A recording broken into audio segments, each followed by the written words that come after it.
Have you found yourself playing the game of what I like to call organizational people pleasing and wondered really, how did it all come down to this?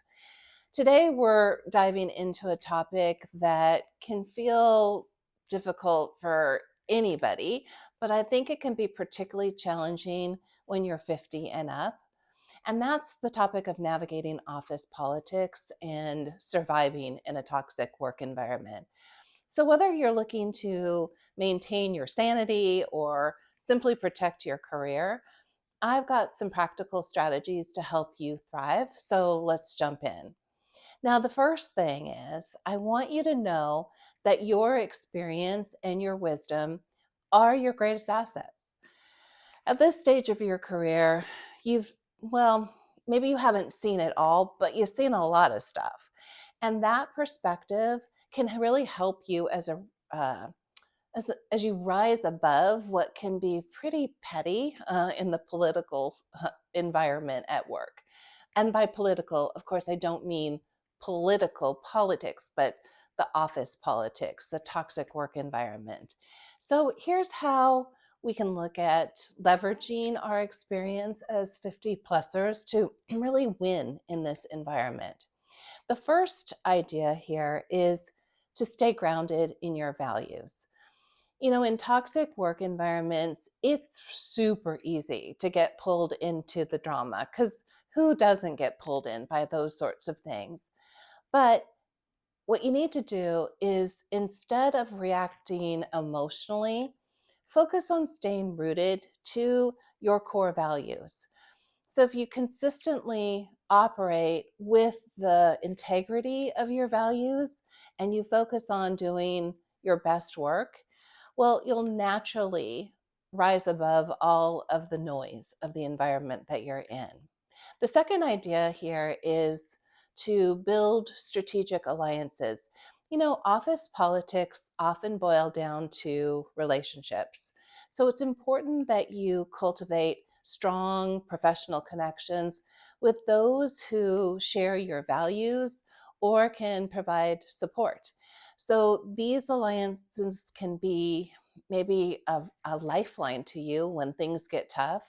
They give you insight, a sounding board, or just a way so that you don't feel so isolated. A third idea or strategy that you can take in the toxic work environment is to document everything. And I know that sounds like a lot, but when you're in a toxic environment, it's critical to protect yourself.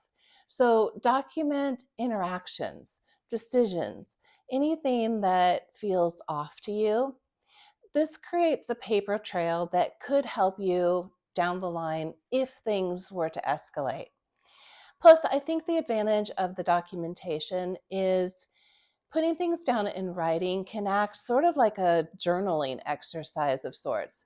And that can help you to get a sense of perspective and also to allow your mind to rest a little bit as it gets out of your head and into a place where you can really let go of it a bit more.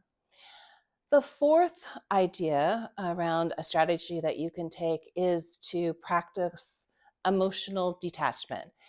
Now, here's the thing. You can't control everything that happens at work, but you can control how you respond to it. Now, practicing emotional detachment means that you're not taking things personally. And I know that this is one of those things that's much easier to offer as advice to say than actually to do, but it's definitely worth giving it a try. I'm going to dive into this idea of how you cannot take things so personally in another video. But for now, know that practicing emotional detachment doesn't mean you don't care. And it does help you to maintain your mental health by creating a buffer between you and really the chaos of what could be going on in the environment. The fifth idea is to keep an exit strategy ready.